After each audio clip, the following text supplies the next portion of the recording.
Le chocolat. Rien que le mot, ça évoque le plaisir, n'est-ce pas? Mais est-ce qu'on s'est déjà demandé comment l'ingrédient de base, le cacao, a pu être à ce point dominé par un seul et même pays? Et surtout, quel est le vrai coût de cette domination? C'est justement ce qu'on va explorer. Tout part de là. L'image a l'air paisible, presque idyllique. Des cabosses de cacao qui promettent cette saveur qu'on connaît si bien. Mais le voyage, de cet arbre jusqu'à la tablette de chocolat, est bien plus compliqué qu'il n'y paraît. 40%, c'est un chiffre énorme. Il faut bien prendre la mesure de ce que ça représente. Oui, quasiment la moitié du cacao mondial vient de Côte d'Ivoire. C'est une position dominante, écrasante même, dans ce secteur. Une réussite qui, logiquement, devrait rimer avec une immense prospérité. Mais c'est là que l'histoire prend un tout autre tournant.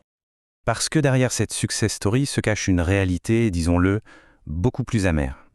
Voilà le grand paradoxe qui est au cœur de tout ça. Comment le leader mondial du cacao peut-il laisser ses propres producteurs, ceux qui sont à la base de tout, dans une telle misère? Pour comprendre, il va falloir creuser un peu plus loin que les simples chiffres de production. 7%. Retenez bien ce chiffre. Il est en quelque sorte le miroir inversé du premier qu'on a vu. Et voilà le fond du problème. L'immense richesse que génère le cacao, elle n'arrive tout simplement pas jusqu'à ceux qui le cultivent. La très grande majorité des agriculteurs sont carrément piégés dans la pauvreté. Alors pour y voir plus clair, il n'y a pas de secret, il faut suivre l'argent. Qui dans cette gigantesque chaîne de valeur empoche vraiment les bénéfices? Ce graphique, il parle de lui-même, et c'est assez brutal. Sur le prix d'une tablette de chocolat, regardez un peu où va l'argent. Le distributeur, le magasin, prend plus de la moitié.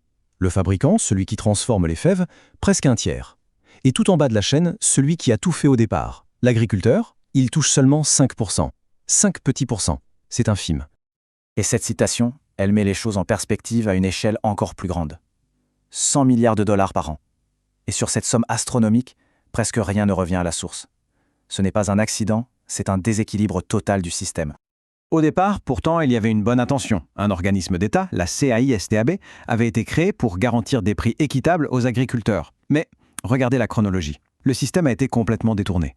Dans les années 80, on a vu apparaître des quotataires politiques. En gros, des licences d'exportation étaient distribuées à l'élite, pas pour vendre du cacao, mais juste pour revendre la licence elle-même. L'institution qui devait protéger est devenue un outil de prédation. Mais attention, le problème n'est pas seulement local. Loin de là. On va maintenant passer à l'échelle internationale et voir comment la finance mondiale vient encore tout compliquer.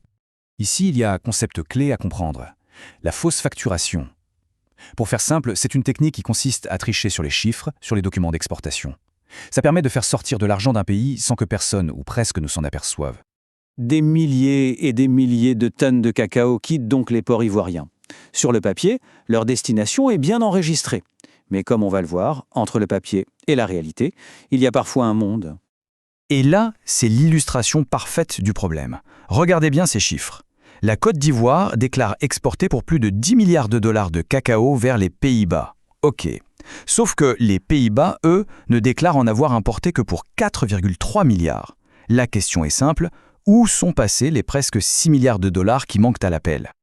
Et ce n'est pas une petite erreur de comptabilité, c'est ce qu'on appelle une boîte noire statistique.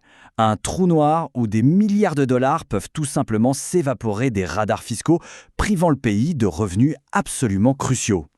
Donc la richesse du cacao peut être sortie du pays, cachée, mais elle peut aussi être l'objet d'un jeu encore plus fou, celui de la spéculation financière mondiale. Là, la matière première devient un simple jeton de casino.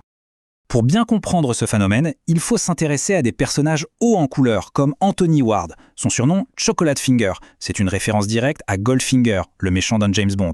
Et vous allez voir, son histoire est tout aussi spectaculaire.